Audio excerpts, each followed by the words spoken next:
네, 시청자 여러분 안녕하십니까? 좀 더 정확한 중국 경제 이야기 차이나 이코노미 채널 CC입니다. 오늘도 중국경제금융연구소 전병 소장님 모시고 말씀 나누도록 하겠습니다. 안녕하십니까, 소장님? 안녕하세요. 네, 저희 CEC에서 중국 경제에 대한 얘기도 하지만 어떤 산업에 대한 공부도 많이 하잖아요. 오늘은 이 반도체 산업에 대해서 좀 심화적으로 함께 공부를 해보려고 합니다.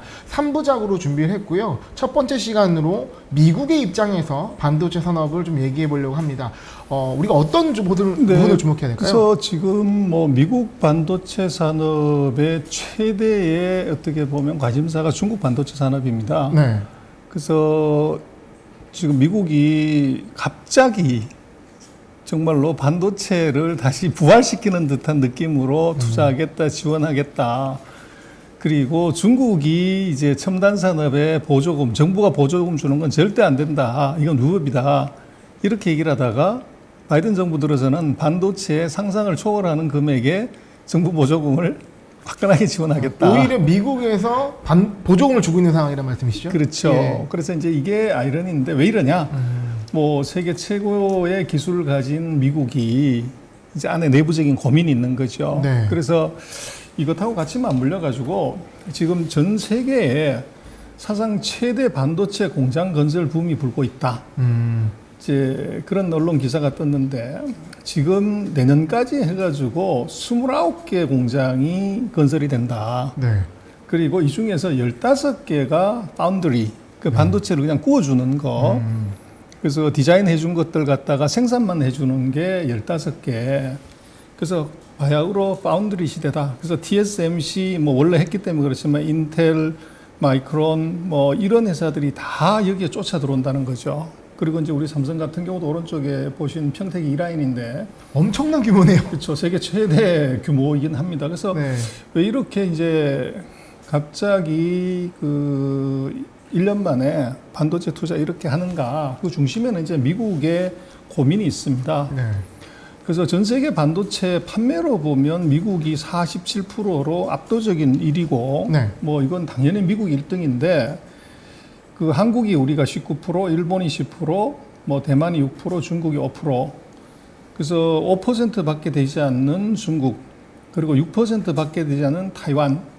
이게 지금 문제가 되는 거죠. 그래서 미국의 이제 뭐 숫자로 보면 미국이 화려해요. 그래서 반도체를 설계부터 해서 조리까지 다 하는 IDM 같은 경우는 51%, 그리고 이제 디자인만 하는 데서는 65%, 뭐 장비 40%, 이게 이제 미국이 갖고 있지만 문제는 파운드리.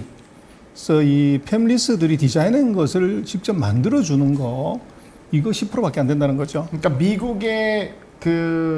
미국의 제품으로 찍혀 나오지만 생산 자체는 이제 아시아에서 생산한다는 말씀이시죠? 그렇죠. 뭐 우리나라에서 박사 제일 많은 데가 어디냐 그러면 서울대학이죠. 네. 3,000명 이상의 교수님들이 계시니까. 그렇다고 해서 서울대가 뭐 반도체 만들고 자동차 만들고 네. 핸드폰 만들 수는 없는 거죠. 그래서 미국이 지금 최고의 이 기술력은 갖고 있지만 이게 생산을 못 한다는 거. 그러니까 뭐 대표적으로 애플의 반도체가 애플이 생산하지 않고 위탁 생산한다는 그렇죠. 얘기죠. 예. 그래서 지금 미국 같은 경우를 보면 말씀하신 애플 같은 이제 CPU 같은 거는 60%, 61% 점유율이에요. 근데 이제 아날로그 반도체, 일반 가전이라든지 자동차라든지 뭐 이런 데 들어가는 것도 미국 63%. 네. 근데 문제는 메모리는 한국이 65%, 이 대만이 3%, 일본이 9%, 미국은 23%밖에 안 됩니다. 그래서 메모리가 상당히 그렇죠. 의미가 있네요, 저희한테. 그래서 지금 뭐 77%를 미국 이외 나라가 만들고 있고, 그 다음에 이제 개별 소자 같은 경우도 유럽하고 일본이 이게 67%고 미국은 23%밖에 안 돼요. 그래서 미국이 잘하고 있는 것은 이제 로직 제품하고 아날로그 제품이 2개고 나머지 2개 품목에서는 미국 1등이 아니라는 거죠. 네. 그래서 어쨌거나 문제는 이게 반도체가 뭐 비행기에서부터 뭐 자율주행 자동차, 핸드폰까지 다 들어가는데 이게 뭐 디자인하고 이 장비 다 좋지만 미국이 매니팩처링 하는 것 기준으로 보면 12%밖에 안 돼요. 그래서 이게 생산의 이니셔티브가 미국에 있지 않다는 거죠. 그래서 88%가 다른 데서 만들어 온다고 하는 것은 유사시에 미국이 문제가 될 수 있다는 겁니다. 네. 그래서 이게 이제 문제가 되고 있고, 그래서 미국은 기술은 있지만 공장이 없다. 그래서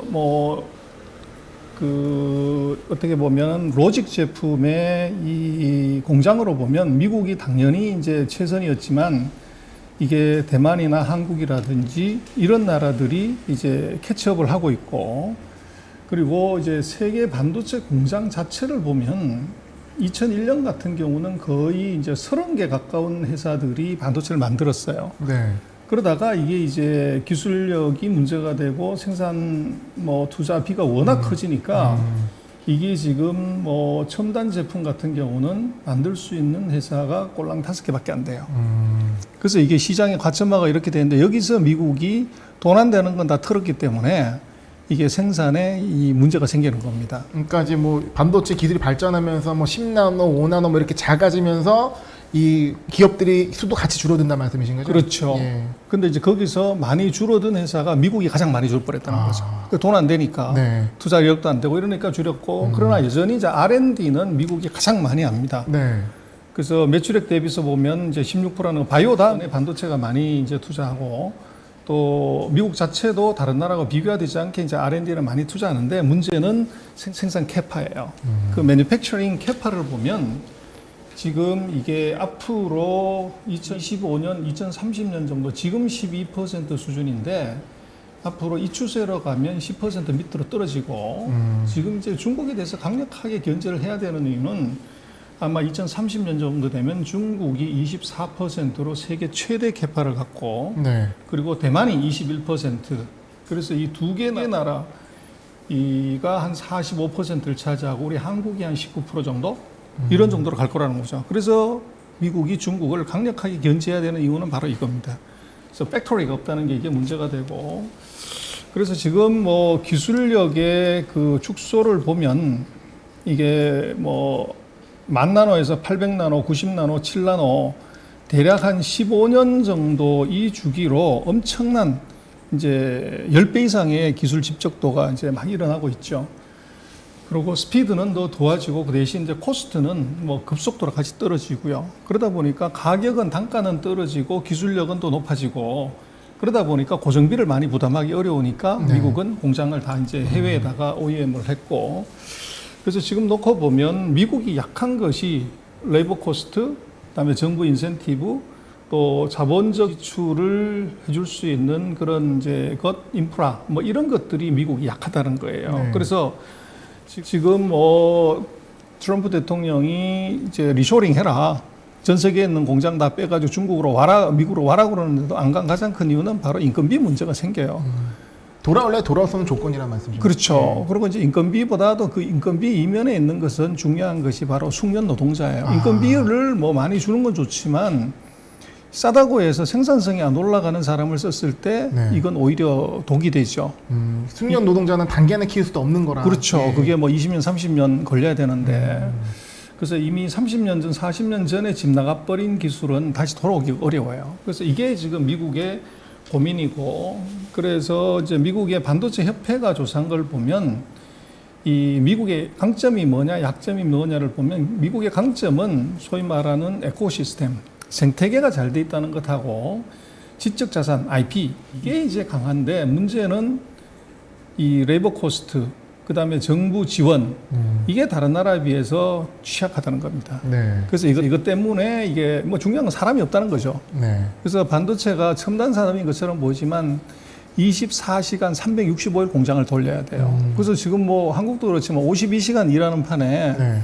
그것도 3교대로 365일 일을 해야 된다고 하면 이거는 이제 젊은 사람들이 일하기가 어렵죠. 네. 그러니까 사람 못 간다는데, 우리가 인당수 32,000달러도 이런 판인데 미국처럼 68,000달러 되는 나라에서는 사람을 구하기 어려운 거죠. 그러니까 이제 이게 첨단 기술이 있더라도 생산이 이제 문제가 되고, 네. 그래서 이제 미국이 잘하고 있는 이제 그 로직 제품, CPU나 이런 것들은 이게 캐파가 라인당 한 35,000매 정도인데 한 3,000명 정도, 이런 정도 고용을 할 수 있는 반면에, 지금 메모리 같은 경우나 이제 아날로그 제품 같은 경우는 이제 반도체 메모리는 한 6,000명 정도로 고용할 수 있어요. 고용 효과가 훨씬 더 커요. 그러다 보니까 미국 같은 경우는 이게 그 기술은 높지만 고용 유발 효과도 굉장히 좀 낮고, 그리고 이제 사람 문제가 가장 심각하게 걸린다. 이제 그렇게 볼 수가 있을 것 같아요. 그래서 이제 아무래도 이렇게 되면 그걸 보조해 주는 것이 정부가 얼마를 이제 보조해 주냐. 이제 요게 관건인데, 문제는 미국, 대만, 싱가포르, 한국, 중국 이렇게 놓고 보면 정부 보조금을 중국이 가장 많이 네. 이제 줘요. 한국도 10%가 넘네요. 그렇죠. 네. 성장률로 보면은. 그래서 이제 미국은 2.2%밖에 안 되고 별로 안 된다는 거죠. 네. 그래서 이제 중국, 한국, 싱가포르, 타이완 이런 순서대로 정부 보조금이 이게 이제 반도체 산업은 굉장히 중요한 필수다. 네. 이제 그렇게 볼 수가 있고, 그래서 그 토탈 이제 인센티브를 그 비교를 해보면 미국은 대략 한 10에서 15% 정도. 세금 깎아주는 거, 뭐 땅 싸게 주는 거 이런 거 다 하면 그 정도고, 지금 이 타이완 같은 경우가 25%에서 30%, 그리고 중국이 30에서 40 정도. 네. 그래서 아시아 평균이 25%인데 미국은 정부 보조가 한 10에서 15%밖에 안 되니까 네. 기업들이 미국에 공장 질 이유가 없는 거죠. 그 설비 투자 비용의 이 정도를 이제 중국 가면은 이것이 25%를 더 받을 수가 있고, 아시아 국가에 가더라도 10% 정도를 더 보조를 받을 수 있는데, 이거를 미국에다 공장 짓는 것이 좀 넌센스라는 거죠. 그래서 이런 어떤 고민 때문에 이런 키 맞추기 위해서라도 보조금을 미국이 주려고 하는 건가요? 그래서 이제 중국이 보조금 주는 건 그렇게 이제 난리를 쳤는데, 네. 아이러니하게도 지금 미국은 보조금을 자기네가 가장 공격적으로 주겠다는 거죠. 그래서 이제 그런 이유는 뭐냐 그러면, 아까 보셨지만 2030년에 중국이 미국을 반도체에서도 대체할 수 있는 이런 가능성이 보인다는 거예요. 네. 그래서 지금 이제 과거 50, 60년 동안은 이제 제조업이라든지 또 이제 PC라든지 인터넷이라든지 스마트폰에서는 이제 미국이 1등을 하고 반도체 칩을 잘 가져왔지만, 앞으로 이제 5년에서 10년 사이에 IoT나 AI나 이제 자율주행 자동차나 AR, VR 여기에서는 이거 좀 깝깝하다는 거죠. 근데 더 문제는 앞으로 5G가 되거나 소위 말하는 이제 사이버 시대, 우주 시대, 뭐 이런 시대가 됐을 때 퀀텀 이랬을 때 이 반도체 이니셔티브는 굉장히 중요해진다는 거죠. 근데 여기서 중국이 생산 캐파를 갖고 미국은 캐파가 없으면 이제 아주 불안한 문제가 생긴다는 겁니다. 그러니까 안보의 문제도 적용이 되네요. 그렇죠. 네. 그래서 지금 이제 미국이 보는 관점은 앞으로 이제 장기적으로 가면 이 중국 본토가 한 42%, 그래서 미국 SIA가 추정한 걸 보면, 그리고 미국은 이게 6%까지도 떨어질 수가 있다. 정부가 보조금을 안 주면. 네. 이제 이런 이제 의미를 얘기를 했고, 그래서 미국의 불안감이 결국은 이제 반도체를 생산을 내재화하지 안 된다. 이게 이제 굉장히 강하게 들어와 있습니다. 네. 그래서 지금 뭐 미국으로서는 12%밖에 되지 않는 생산 비중, 이거 어떻게 높일래? 이게 이제 국가적인 과제이기도 하고 바이든 정부의 최대 정책이기도 합니다. 그래서 그 사이에 이제 중국을 견제하는 방법이 바이든 정부가 얘기하는 것은 동맹을 만들어서 이 중국으로 반도체 기술이나 장비나 제품이 못 넘어가게 하는 것을 일단 막아놓고, 그리고 내부적으로는 미국은 대대적인 이제 지원책, 투자를 통해서 자기 스스로 이제 캐파를 넓혀가는 그런 전략을 가져가는 게 지금 목표입니다. 그래서 지금 이제 미국이 정부가 지금 예측한 걸 보면 2019년에 그 비중이 12.5인데 그냥 이 상태로 가면 25년 되면 10%, 30년 10.4, 2030년 가면 10% 이하대로 떨어질 거다. 그리고 아시아가 83%로 세계 반도체 메카가 된다. 그래서 이거는 이제 미국으로서는 도저히 자시할 수 없는 문제가 생겼고, 그래서 이제 이 전 세계적인 그 반도체 포텐셜을 놓고 보면, 만약에 이제 미국이 2020년에서 30년 장기적으로 놓고 보면 보조금 줘야 된다. 네. 그리고 이게 설비 투자 왕창 늘려야 된다. 그래서 이게 이제 중국 정부에 비해서도 더 공격적인 이제 보조금 정책을 쓰는 진짜 이유고요. 그래서 지금 미국 같은 경우는 이 정부가 보조금을 대대적으로 지급하겠다는 것 자체가 이것이 기존의 패러다임을 완전히 뒤엎는 겁니다. 그래서 민간의 자율에 맡겨놨다가 이게 지금 아시아에 완전히 이제 산업을 내주게 되는 이런 결과, 이거 지금 바이든 정부 들어서는 완전히 없겠다는 거고. 근데 문제는 이게 40년 동안 1980년 이후에 기술하고 공장이 밖으로 나가버렸기 때문에 이걸 바이든 정부 4년 만에 다시 되돌리기는 현실적으로 불가능해요. 네. 그래서 굉장히 긴 시간 동안 지속이 되는데, 그 사이에 아시아는 이제 이니시티브를 뺏기지 않으려고 계속 투자를 할 것이고, 미국은 어떻게 보면 그 패권을, 생산 패권을 돌려받기 위해서 미국 내에 투자를 계속 늘린다는 거죠. 공장은 더 많아지겠네요. 그렇죠. 그래서 지금 이게 전 세계적으로 미국의 이 중국의 부상, 아시아의 부상에 대한 불안이 전 세계적인 반도체 생산 공장 투자로 이어지는 겁니다. 그래서 그렇게 되면 분명한 것은 공급이 많아지면 가격이 떨어지죠. 네. 그러나 이것은 가격이 떨어진다고 해서 미국이 포기하거나 이게 그만두는 사안도 아니고, 또 중국이나 아시아 같은 경우도 똑같이 가격과 상관없이 이것은 생산 캐파를 확보해야 되는 문제이기 때문에 투자를 계속한다는 거죠. 단순히 경제적으로 접근하는 것이 아니라 안보적 이슈도 함께 있기 때문에 판단이 다르다는 그렇죠. 거죠. 안보, 네. 산업 주권, 네. 또 이제 경제 패권하고 같이 가기 때문에 그래서 지금 반도체 장비 회사들의 주가들이 굉장히 좋은 이유가 있다는 겁니다. 네. 그래서 이게 뭐 과거에 보지 못했던 이 공장을 짓는 속도, 숫자, 규모, 이게 어마어마하게 크다는 거죠. 네. 그래서 뭐 나중에 누가 돈을 벌지는 모르지만 그런 장비 재료, 이제 이런 회사들이 이제 수혜를 크게 볼 수밖에 없는 구조가 지금 바이든 정부에 벌어졌다. 네. 그래서 그것은 미국이 그 사이 40년 동안 이제 이익을 극대화하는 이제 기업의 목적에 충실하다가 보니까 안보라든지 안전의 문제를 무시했던 결과고, 네. 그것이 앞으로 아마 한 5년, 10년 이 사이에 아마 전 세계적인 그 반도체 생산 내재화의 붐, 그게 불을 지른 거 아닌가 싶습니다. 선생님, 그 한 가지 이제 말씀 들으면서 예. 궁금한 점이 있는데요. 우리가 국제경제학을 배우면 거의 처음에 배우는 게 비교 우위론이잖아요. 그러니까 모든 것을, 그러니까 훌륭한 기술 갖고 있는 나라라도 모든 걸 다 잘할 수가 없고, 이게 분업을 하면서 선택을 하게 되는 건데, 어떻게 보면 미국이 이렇게 된 거는 자연스럽다고 보여지거든요. 근데 이게 근데 이걸 비교 우위를 넘어서서 절대 우위를 다시 가져오겠다라는 건데, 이게 성공을 할 수 있을까요? 그래서 이제 이게 비교 우위는 일반적인 커모디티의 경우는 그게 메이크 센스 해요. 네. 근데 이게 아까 말씀하신 것처럼 이것이 커모디티가 아니라 국가 안전이라든지 미래 산업 구조와 관련되는 거라면 이게 상황이 달라지는 거죠. 그리고 과거처럼 이제 미국이 아시아 국가에 대한 통제력이 굉장히 강하고 네. 세계 전체적인 통제력이 강했을 때는 뭐 생산 공장을 어디에 짓든 미국이 하라는 대로 예썰 하면서 이것이 오퍼레이션이 가능했는데, 네.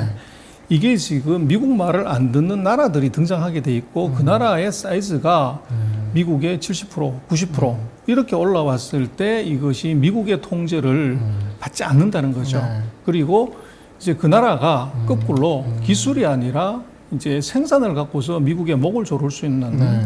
그런 리스크가 존재하는 거죠. 그래서 한국도 마찬가지지만 우리도 소부장을 일본이 우리한테 시비 걸었다가 본전도 못 찾고, 오히려 지금 일본의 소부장 회사들이 이 공장을 문을 닫거나 또는 이제 대한 수출 매출액이 대폭 줄어드는 그런 결과가 나온 거죠. 네. 그래서 이제 시장을 잃어버리는 것, 이게 이제 문제가 되고, 그것의 이면에는 이 어설프게 자극하면 이제 카운터파트가 이게 국산화를 하거나 기술 개발 노력을 배가를 시켜가지고 그걸 달성을 해버린다는 거죠. 네. 그래서 대표적인 경우가 바로 우리 소부장인 것 같아요. 그래서 그것들을 조금 우리가 잘 봐야 되고, 그러나 하여간 뭐 투자의 입장에서 놓고 보면 이 디바이스 메이커들 보다가는 장비라든지 이제 그 소재, 기술, 이게 지금 이 어떻게 보면 서로의 생산 경쟁에서 화장실에서 웃는 산업이 될 수 있다. 네. 그렇게 볼 수 있을 것 같습니다. 어떻게 보면 패권국도 이제 고민이 많지 않나 생각을 해봅니다. 그러면 다음 시간에는 저희가 글로벌 반도체 공급 부족에 대한 이슈를 한번 다뤄보도록 하겠습니다. 소장님 오늘 말씀 감사합니다. 네, 고맙습니다.